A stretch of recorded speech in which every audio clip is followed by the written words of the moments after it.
Have you ever found yourself wondering why so many good folks, people who've worked hard their whole lives, don't seem to make it much past 80? It's a quiet thought many of us have, especially when we all dream of seeing our grandchildren grow up and maybe even meeting their children one day. The surprising truth, which I've discovered time and time again in my medical practice, is that it often has less to do with bad luck or bad genes and far more to do with a few simple daily habits. In fact, there are 5 common mistakes that are so quiet, so seemingly harmless, that millions of seniors are making them right this very moment, unknowingly shortening their own precious time. As a doctor who has sat with hundreds of families over the years, I can tell you this with certainty. The biggest dangers to our health in our later years aren't always the dramatic ones we see on the news. No, the most dangerous ones are often the ones hiding in plain sight. I'm not talking about theory, I'm talking about reality. Let me tell you about a patient of mine, a wonderful woman named Eleanor. She was a retired school principal, sharp as a tack, who was convinced she was doing everything right for her health. But one afternoon, a small, simple fall in her kitchen started a chain reaction that exposed a dangerous truth and almost cost her everything. Her story is a powerful lesson for all of us, and that's why we're here today. We are going to walk through each of these 5 mistakes, not to scare you, but to empower you. We'll shine a bright light on them, and more importantly, I will show you the simple, practical, and often free ways to fix them, just like Eleanor did. And please, I urge you to stay with me until the very end. The 3rd mistake is something I see in almost every single patient over the age of 65. And the 5th one, well, it's a belief about aging so dangerous it can literally rewire your brain for decline. The information we'll discuss could truly change the course of your later years. Before we go any further, I truly want to know if this resonates with you. If you've ever worried about these quiet changes that come with age, either for yourself or for someone you love, please just type a simple yes in the comments below. It lets me know we're on the right track, and more importantly, it shows others in our community that they are not alone in this. Okay, let's begin. Mistake number 1, the medication multiplication trap. I want you to picture Eleanor's bathroom cabinet. When I first spoke with her, she described it to me, and it's an image I've seen in countless homes. It didn't look like a cabinet. It looked more like a small pharmacy. There was a bottle for her blood pressure, prescribed by her heart doctor, another for her cholesterol from her primary care physician, a pill to help her sleep from a specialist she saw years ago, and of course, bottles for aches and pains, for indigestion, a pill for this and a pill for that. She never questioned it because each one was prescribed by a doctor, a trusted professional. But this is where the danger begins. You see, a simple truth that isn't talked about enough is this. When you begin taking 5 or more medications at the same time, a number many seniors easily reach, they can start a kind of chemical argument inside your body. Think of it like a chaotic meeting where everyone is talking over each other. One drug can accidentally cancel out the benefits of another, or worse, it can make another one dangerously strong. This isn't just a theory. It's a well-documented phenomenon that dramatically increases the risk of serious complications. Now here's why this becomes especially treacherous as we get older. Throughout our lives, we tend to collect specialists. We have a doctor for our heart, another for our bones, maybe one for our digestion. The problem is these specialists rarely talk to each other. They each focus on their one area of expertise, and they prescribe accordingly without always seeing the full picture of what's happening in your body. Furthermore, as we age, our bodies, particularly our liver and kidneys, process medications more slowly. A dose that was perfectly fine for you at 50 can become too much for your system at 70. This is precisely why so many older adults walk around feeling constantly exhausted. They complain about dizziness, brain fog, and even notice strange, unexplained bruises on their skin. So often they chalk it up to just getting old. But I am telling you, very often, it is not old age at all. It is a silent side effect war happening inside their medicine cabinet. This was exactly the case with Eleanor. The turning point for her was when she started feeling a bone-deep fatigue she couldn't shake and noticed dark bruises appearing on her arms. It was her pharmacist, a sharp young woman, who finally connected the dots. Eleanor was taking 2 different blood thinners, prescribed by 2 different doctors who hadn't coordinated. On top of that, she was taking an over-the-counter painkiller for her arthritis, which also thins the blood. She was, in her pharmacist's words, one bad bump away from a serious internal bleed. It was a vicious cycle. A pill to help her sleep made her groggy, so another doctor gave her something for energy, which then upset her stomach, leading to antacids. It was a cascade of treating side effects with more pills. The solution that saved her was something she called her medication audit. It was simple but profound. She gathered every single bottle, prescriptions, vitamins, supplements, everything, and put them all in one bag. She made an appointment with her primary doctor with the sole purpose of reviewing them all. It was a game changer. Together, they identified the overlaps and the unnecessary pills. So here's my call to action for you. This year, please do the same. Schedule a medication review with your doctor or pharmacist. And from now on, whenever a new pill is suggested, I want you to ask one powerful question. Doctor, is this replacing something on my list or just adding to it? Within 6 months of her audit, Eleanor went from 12 daily medications down to just 5 essential ones. The change, she said, was like a fog lifting. Her energy came roaring back. The mysterious aches disappeared. She felt like herself again. It's a powerful reminder that more medicine is not always better medicine. Now let's move on to the second mistake, which isn't hiding in the medicine cabinet, but in a place we think of as safe, our own kitchen. Mistake number 2, the invisible poison in your pantry. At first glance, Eleanor's pantry looked like a model of healthy living. Part 2. At first glance, Eleanor's pantry looked like a model of healthy living. She proudly told me about her choices. There were boxes of whole grain cereals, packages of low-fat cookies for her afternoon tea, sugar-free sodas for a guilt-free treat, and rows of canned soups for a quick, easy lunch. She was doing everything she'd seen in the commercials. Everything the bright, cheerful labels told her was good for her. But behind those labels was a hidden danger, a danger that nutrition experts I work with call age accelerators. These are foods that, while seeming innocent, quietly fuel a process called inflammation inside your body. Now, inflammation isn't always bad, but chronic low-grade inflammation is the root cause of so many age-related ailments, from aching joints and stiff muscles to heart disease and even memory decline.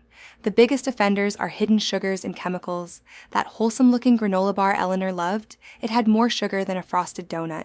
Her sugar-free drinks were loaded with artificial sweeteners like aspartame, which major studies, including those in the Journal of the American Heart Association, have now linked to a higher risk of stroke and heart disease in older women. Even her healthy wheat bread was sweetened with high-fructose corn syrup, a major driver of inflammation. And it's not just sugar. To make low-fat products taste good, manufacturers pump them full of extra sodium and chemical additives. A single serving of Eleanor's favorite canned soup had more than half of her recommended daily sodium intake, putting a tremendous strain on her blood pressure. But here's a crucial point that is especially important for seniors. It's not just about what we eat, but also what we don't drink. As we get older, our natural thirst mechanism begins to fade. We simply don't feel thirsty as often. Eleanor was a perfect example. She'd have a cup of coffee in the morning and maybe a glass of iced tea in the afternoon, assuming she was fine. In reality, she was in a constant state of mild dehydration. This is incredibly common, and it's dangerous. It strains your kidneys, drains your energy, and is the leading cause of dizziness and confusion, which often leads to falls. So that mid-afternoon slump you feel, that stiffness in your knees when you wake up, it might not be your age. It might be your lunch from the day before. Eleanor's wake-up call came when her daughter, who had studied nutrition, came to visit. They went through the pantry together, reading labels line by line. Eleanor was shocked and, frankly, a little angry. She felt she had been misled for years. The solution she created was brilliantly simple, something she called the 5x5 rule. First, she committed to only buying packaged foods with 5 ingredients or fewer. This simple filter automatically eliminates most highly processed junk. Second, she made it a mission to drink 5 full glasses of water by 5 p.m. each day. Setting a time deadline prevented her from staying up all night. And third, she aimed to eat 5 different colors of fruits and vegetables daily, a simple way to ensure she was getting a wide range of anti-inflammatory nutrients. This week, I challenge you to do just one thing. Pick up your favorite healthy packaged snack and read the ingredient label. Don't look at the front. Look at the tiny print on the back. You might be shocked by what you find. Within 4 months of changing her pantry, Eleanor's doctor told her she was no longer pre-diabetic. Her skin looked brighter, her chronic joint pain eased up, and she had more energy than she'd had in a decade. She learned that the most effective pharmacy is often your own kitchen. If this insight about our food has been valuable to you, please let me know by commenting the word healthy below. It truly encourages us to keep making this content. And if you haven't yet, please consider subscribing so you don't miss what's coming next. All right. Now for our third mistake. This one doesn't start in the body. It starts in the mind, and it is perhaps the most tragic of them all. Mistake number 3. The mobility mindset. Death spiral. It all started with a small, seemingly insignificant slip. As I mentioned, Eleanor fell in her kitchen. She didn't break anything, just a bruised elbow and a badly shaken confidence. She did what any of us would think is sensible. She told herself, "I just need to be more careful." And so, her world began to shrink. She started avoiding the stairs in her own home, taking the long way around. She stopped walking on the uneven sidewalk in her neighborhood, sticking only to the smoothest paths. She turned down invitations from friends if they involved walking on grass. On the surface, this looked like a smart protective strategy, but in reality, she had just taken the first step into a dangerous trap. Here is the painful irony that I have seen play out over and over again in my practice. The fear of falling makes you move less, but moving less is the very thing that makes your muscles weaker. As your leg and core muscles weaken, your balance begins to decline. As your balance declines, your bones lose density from the lack of impact, and with weaker muscles, poorer balance, and more fragile bones, you become far, far more likely to fall again. It is a tragic, self-fulfilling prophecy, a death spiral of declining mobility, born from a desire to stay safe. Now, why is this especially critical after 60? It's because of a natural process called sarcopenia, which is just a medical term for age-related muscle loss. After age 50, we can lose up to 1% of our muscle mass every single year if we are not actively working to maintain it. So, when you combine that natural decline with a conscious decision to move less out of fear, the process accelerates dramatically. That feeling of struggling to get up from a low chair without pushing off with your arms, or feeling winded after a single flight of stairs, that isn't just aging. That is a clear signal from your body that your muscles are being neglected and your independence is at risk. For Eleanor, this spiral happened fast. Within about 18 months of her fall, lifting her 6-year-old grandson became an impossible task. She told me the moment she had to say, "No, honey, Grandma can't pick you up," was one of the most heartbreaking of her life. The blunt truth came from her physical therapist, who looked at her chart and said, "Eleanor, your test results show you have the muscle mass and balance of someone who is 85. You're only 72. Your instinct to protect yourself is quietly stealing your future." Part 3. That was the wake-up call. She had to unlearn her fear and replace it with strength.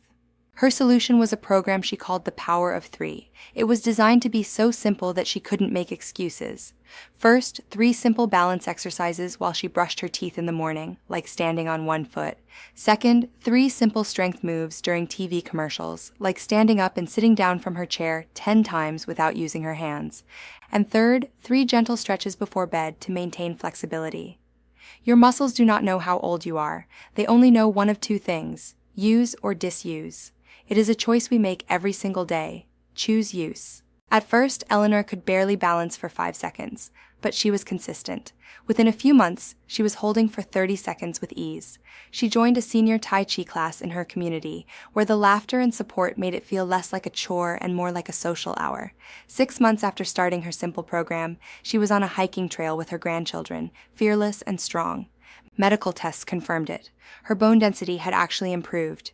She reversed the spiral. It proves that it is never too late to get stronger. The question is never if you can. It's only if you are willing to start. Now for our 4th mistake. This one strikes silently, and it doesn't attack your body first. It begins by draining your spirit. Mistake number 4, the social isolation time bomb. When Eleanor first retired from her long career as a school principal, she told me she looked forward to the peace and quiet. No more ringing phones, no more staff meetings, no more deadlines. For the first few months, it was a blessing. But then, something began to shift. The silence in her home started to feel less peaceful and more heavy. Days would drift by, with the only real conversation being a few words with the cashier at the grocery store. Her weekly bridge club had slowly dissolved as friends moved away or fell ill. Her children, busy with their own careers and families, called less frequently. One morning, she had a startling realization. She was talking more to her little dog than she was to other human beings. I need you to hear this loud and clear because it is one of the most important public health findings of our time. Chronic loneliness and social isolation are not just sad feelings, they are lethal. Major research, including a landmark study published in the journal Perspectives on Psychological Science, has shown that social isolation increases the risk of premature death by nearly 50%. Let me put that in perspective for you. The health consequences are as damaging as smoking 15 cigarettes every single day. It is a silent killer. Now, why does this happen, especially as we age? For one, our social structures often fall away. We leave the daily interaction of a workplace. Our children become independent. Our physical mobility might decrease, making it harder to get out. If we are not incredibly intentional about it, isolation can creep in and take hold before we even realize what's happening. And the biological impact is devastating. Loneliness weakens our immune system, making us more susceptible to illness. It increases inflammation, and most terrifyingly, it dramatically accelerates memory loss and doubles the risk of developing dementia. The warning signs for Eleanor were subtle at first. She started forgetting if she had taken her morning medication. She would lose a word mid-sentence. Her blood pressure, once well controlled, began to creep up. But the most troubling sign was something she confessed to her daughter one morning over the phone. She said, "Honey, I feel like I'm disappearing." Disappearing. Those words hit harder than any lab result could. It was the feeling of becoming invisible, irrelevant. That is the true pain of isolation. It's a feeling that your brain, starved of meaningful human connection, is beginning to shut down. But here's what saved her. She discovered that connection is one of the most powerful medicines on the planet. Her revival started small, so small it's almost beautiful. She made a point to not just wave to her neighbors, but to walk over and ask them how their day was going. Those waves turned into porch conversations. She started volunteering for just 2 hours a week at the local hospital gift shop, not for the work, but for the casual chatter. The real breakthrough was her Tuesday club. It started with her inviting just 2 other widows from her apartment building over for cards. Soon, word got around. Within a few months, 20 neighbors were gathering weekly for potlucks, games, and genuine support. Here is your simple, powerful action step for this week. Pick up the phone and call one person you haven't spoken to in a while. Not a text, a call, just to say hello and see how they are. That's it. That's the first step to rebuilding a connection. Eleanor learned that the cure for loneliness isn't about having 100 friends. It's about having just a few quality, regular interactions. By age 75, her calendar was full again, but in a healthy way. Her daughter said it best. Mom didn't just get her health back, she got her sparkle back. If you believe in the healing power of connection, please let us know by commenting the number 4 below. It means so much to us to see that. Thank you. And now, we come to the final, and perhaps most insidious mistake of all. Mistake number 5, the memory myth massacre. For years, Eleanor believed what so many of us have been told our entire lives, that serious memory decline is just a normal, unavoidable part of getting older. Misplacing your car keys, forgetting the name of that actor from the movie last night, walking into a room and completely forgetting why you went in there, we've all been there. We laugh it off and call it a senior moment. But this belief, this acceptance that our minds are doomed to fail, almost destroyed Eleanor's. It started with small things, but then it grew more serious. One day, she was talking to her daughter and blanked on her own granddaughter's name. Just for a second, but it terrified her. Another time, she got lost while driving to her daughter's house, a route she had driven thousands of times for more than a decade. She pulled into a parking lot, utterly confused and in tears, realizing something was terribly, terribly wrong. She thought, this is it, it's starting. Part 4. Here is the shocking truth that I wish I could share with every single person over 60. The act of accepting memory loss as normal is the very thing that accelerates it. When you believe your brain is destined to decline, you stop challenging it. You stop learning new things. You make excuses for your memory lapses instead of working to strengthen your mind. And just like an unused muscle, your brain's abilities begin to atrophy. Groundbreaking research on cognitive aging has shown that seniors who hold negative beliefs about memory loss experience cognitive decline at nearly double the rate of those who believe they can maintain and even improve their mental sharpness. Your brain is not a computer with a full hard drive that just runs out of space. A better analogy is that your brain is like a muscle, and science has proven that you can build new muscle at any age. The same is true for your brain. This incredible capacity is called neuroplasticity. It means your brain can physically grow and rewire itself, forming new connections and new brain cells, even into your 80s and 90s.